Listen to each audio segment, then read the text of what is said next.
Bulletin की शुरुआत इस वक्त की बड़ी खबर से करेंगे। बिहार से बड़ी खबर है कि बिहार में हुकूमत के खिलाफ मुजाहरा करना महंगा पड़ सकता है।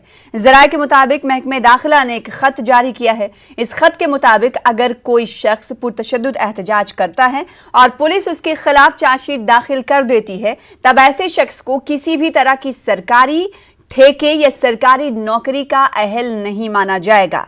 इस खत पर सियासत में हलचल मची हुई है। अपोजिशन जमातें इसे गैर जमहूरी फैसला बता रही हैं। इससे पहले की अगर हम बात करें तो बिहार सरकार ने कुछ इससे मिलता जुलता ही फैसला लिया था।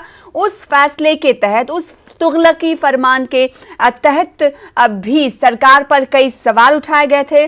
अब वो फैसला सोशल मीडिया पर इजहार आज़ादी से जुड़ा हुआ था, यानी सोशल मीडिया पर जो अपना व्यूज एक्सप्रेस करेगा उस पर भी कार्रवाई का फरमान था। और अब ये दूसरा फरमान है बिहार सरकार का, जिसकी चार जानिब से मजम्मत की जाने लगी है। अपोजिशन जमातें इस पर सवाल उठा रही हैं, यानी बिहार में हुकूमत के खिलाफ अगर कोई अब मुजाहरा करता है तो महंगा पड़ सकता है।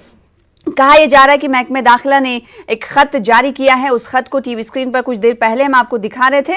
और इस फैसले के बाद बिहार में लोगों का क्या कुछ रद्द अमल है, इस फैसले को किस नौयत से देखा जा रहा है। संजय हमारे साथ, हमारे नुमाइंदे जुड़ रहे हैं न्यूज़ 18 के, उनका रुख कर लेते हैं। संजय, पहले तुगलकी फरमान बिहार सरकार का था सोशल मीडिया पर पाबंदी को लेकर, अब दूसरा फरमान यह है कि अगर कोई सरकार के खिलाफ प्रोटेस्ट करता है, मुजाहरा करता है, तो उसे सरकारी नौकरी नहीं मिलेगी, सरकारी ठेके उसे नहीं दिए जाएंगे। इस फरमान को बिहार में कैसे देखा जा रहा है, लोगों का रद्द-ए-अमल क्या है, और अपोजिशन जमातों के रद्द-ए-अमल के हवाले से बात करें तो सवाल उठाने लगे।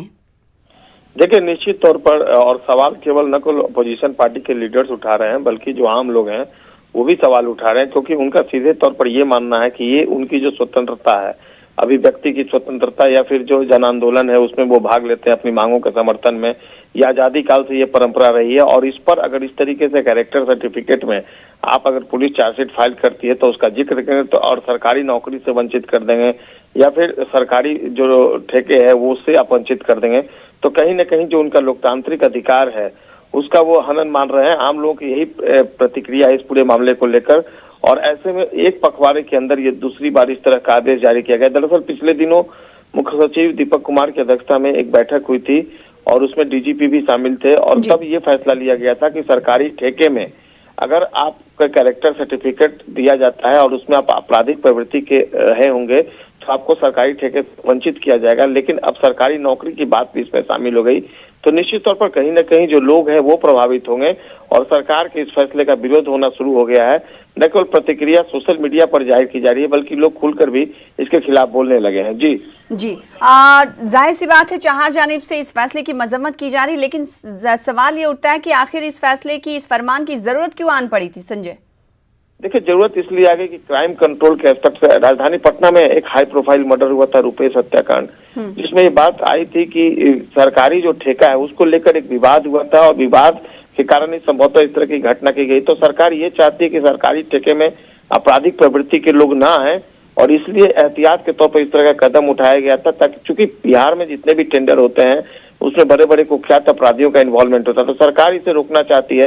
लेकिन निश्चित तौर पर अगर सरकारी नौकरी में भी इस तरह की बात आती है तो अपराधी तो नहीं जा सकते हैं, लेकिन इस तरह के सरकारी नौकरी में, लेकिन आम लोग अगर जन आंदोलन के लिए अपनी मांगों के समर्थन में कई शिक्षक जो है वो उतर जाते हैं, अभ्यर्थी सड़कों पर उतरते हैं, क्योंकि उनके रिजल्ट जो है वो प्रभावित होते हैं लंबे अरसे तक, तो वो अपनी मांगों को लेकर सड़कों पर उतरते हैं और उनके खिलाफ अगर आप चार्जशीट फाइल करके उनको नौकरी से वंचित करते हैं तो ऐसे में वो ये मानते हैं कि उनके लोकतांत्रिक जो अधिकार हैं उसका कहीं ना कहीं हनन हो रहा है, इसलिए इसका विरोध किया जा रहा है। जी बहुत शुक्रिया संजय, हमारे साथ जुड़ने के लिए, इस हवाले से तफसीलात फराहम करने के लिए। इस बीच अगर तेजस्वी यादव के रद्द-ए-अमल की बात करें तो तेजस्वी यादव ने इस फरमान पर रद्द-ए-अमल का